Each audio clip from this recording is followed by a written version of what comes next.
Welcome to QuickSpeak, the English podcast that helps you learn English quickly and easily. Today, we're going to talk about a feeling that everyone experiences, sadness.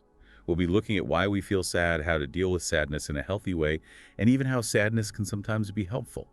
So get ready to expand your vocabulary and learn some new ways to understand this complex emotion. It's interesting, isn't it? We often try to avoid sadness, but it's actually a very natural and important part of being human. It's true. We're often told to cheer up or look on the bright side, but it's okay to feel sad sometimes. Like any other emotion, it comes and goes. Exactly. And just like other emotions, sadness can actually tell us a lot about ourselves and what we need.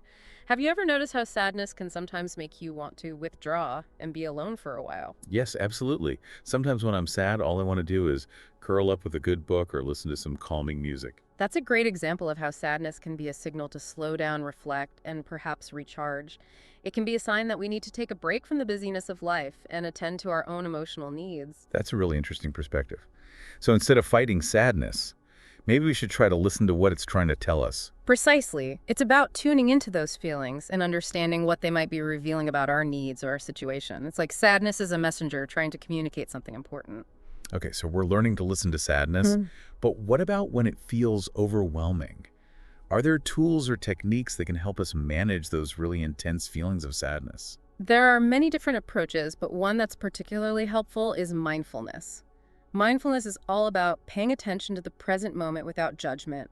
It's about noticing your thoughts and feelings as they arise, but not getting swept away by them. That sounds helpful, but to be honest, I've always struggled with meditation. It's hard for me to sit still and clear my mind, especially when I'm feeling down. I understand. Meditation can be challenging, especially at first. But there are many different forms of mindfulness, and you don't necessarily have to sit still with your eyes closed to practice it. Have you ever tried something like a body scan meditation? I'm not familiar with that one. What's a body scan meditation? It's a very gentle and accessible way to practice mindfulness. You simply lie down or sit comfortably and bring your attention to different parts of your body, starting with your toes and slowly moving up to the top of your head. As you focus on each part, you notice any sensations you feel: warmth, coolness, tingling, pressure, or even just the feeling of your clothes against your skin. So it's about tuning in to the physical sensations in your body. Exactly. And what's fascinating is that as you do this, you might notice that your mind starts to quiet down a bit. You're shifting your attention away from your thoughts and worries and focusing on the present moment experience of your body. I can see how that could be helpful. Sometimes when I'm feeling sad, I get stuck in my head, replaying negative thoughts over and over. This sounds like a way to break out of that cycle. That's precisely it. And when you practice this regularly, you start to develop a greater awareness of your body and your emotions. This can help you recognize when sadness is starting to build, and you can use these mindfulness techniques to prevent it from spiraling out of control. So it's like having a tool to help you regulate those intense feelings. It's not about eliminating sadness, but about managing it so that it doesn't take over. You put it perfectly. Mindfulness is about learning to ride the waves of sadness, acknowledging them, and letting them pass without getting swept away. That's a great analogy. Makes me think of another way people often cope with sadness: through creative expression. Things like journaling, making art, or even listening to music. Have you found that those activities can be helpful? Absolutely. Creative expression can be incredibly cathartic. It can help you process and release difficult emotions in a safe and healthy way.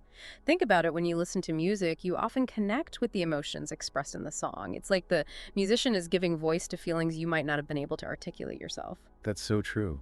I know I've definitely had moments where a song has perfectly captured what I was feeling inside.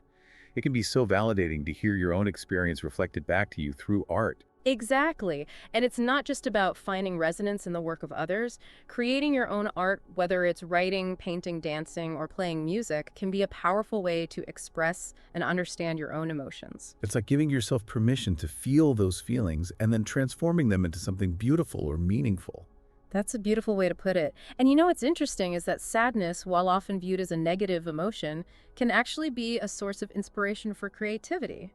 Some of the most moving pieces of art, music, and literature have been born out of sadness, heartbreak, and loss. That's a really interesting point. So sadness, in a way, can be a catalyst for creating something beautiful and meaningful. It's not something to be feared or avoided, but something that can be channeled into something positive. Exactly. It's all about shifting our perspective and seeing sadness not as an enemy, but as a potential source of growth and understanding. It's about recognizing that sadness, like any emotion, has a purpose and a place in our lives. That's a really powerful way to think about it. We're starting to see sadness in a whole new light, not as something to be avoided, but as something to be embraced and understood. And I think that's a really important message for our listeners. It's fascinating how our culture often encourages us to suppress or hide our sadness as if it's something to be ashamed of. Yes, it's like we're supposed to put on a happy face all the time, even when we're feeling down. Exactly. And that can actually be quite harmful because it prevents us from processing our emotions in a healthy way. It's like trying to hold a beach ball underwater. Eventually, it's going to pop back up with even more force. That's a great analogy. So it's better to acknowledge and accept our sadness rather than try to push it away. Absolutely.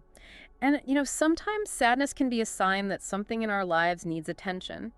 It can be a signal that we need to make a change, set a boundary, or even grieve a loss. That makes sense. It's like sadness can be a wake-up call, urging us to pay attention to something important that we might have been neglecting.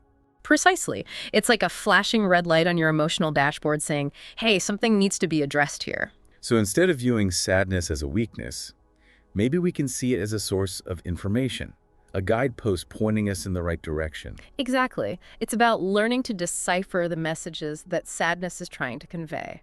That's a really empowering way to think about it. It takes away some of the fear and stigma surrounding sadness and turns it into something that can actually be helpful. And speaking of dealing with difficult emotions, I think it's important to talk about the difference between sadness and depression. While they might share some similarities, they're actually quite distinct. Yes, that's a really important distinction to make. Could you explain a bit more of the key differences between sadness and depression? Of course. Sadness, as we've been discussing, is a natural human emotion that comes and goes. It's usually triggered by a specific event or situation, like a disappointment, a loss, or a challenge. And while it can be unpleasant, it's generally temporary and doesn't interfere significantly with our daily lives. So it's like a passing wave that eventually subsides. That's a good way to put it. Depression, on the other hand, is a more serious mental health condition that can persist for weeks, months, or even years. It's not just feeling sad, it's a profound sense of hopelessness, despair, and lack of interest in things that used to bring joy.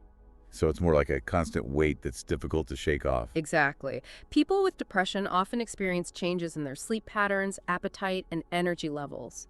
They might withdraw from social activities, have difficulty concentrating, and experience feelings of worthlessness or guilt. It sounds like depression can really impact someone's overall well-being and ability to function in their daily life. It absolutely can, and that's why it's so important to seek professional help if you suspect that you or someone you know might be struggling with depression.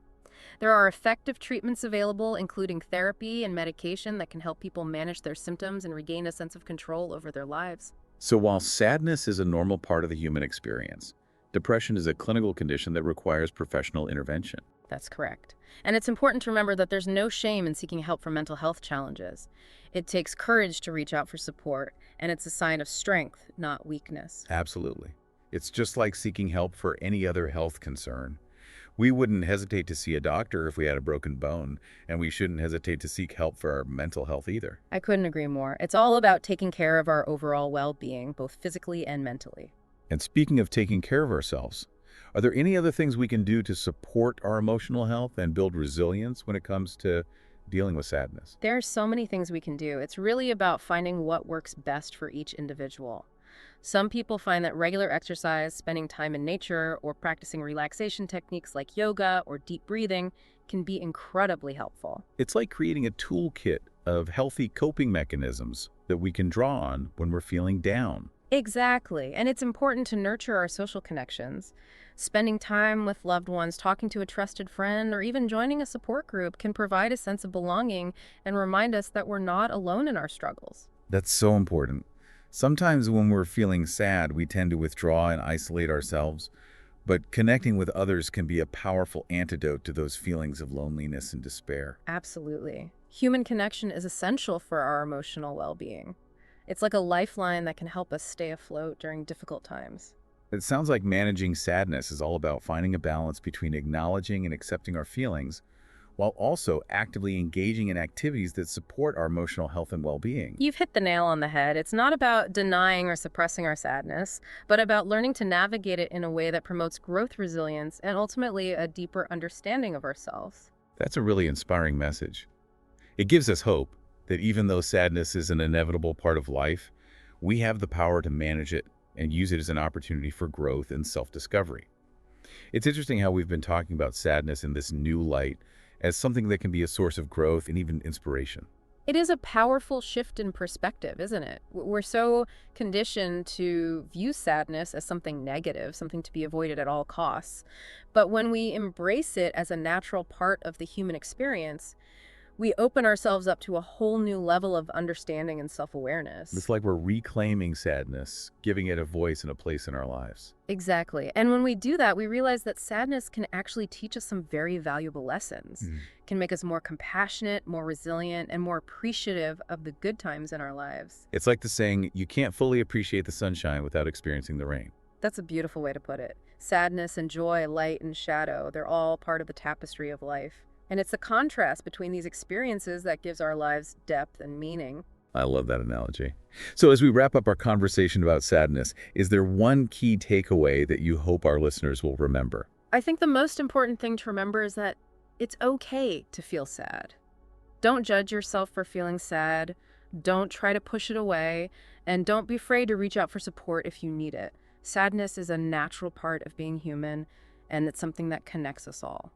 That's a wonderful message to end on. Thank you so much for joining us today and sharing your wisdom and insights on this important topic. It was my pleasure. And for our listeners, if you'd like to learn more about sadness and how to cope with difficult emotions, be sure to visit our website.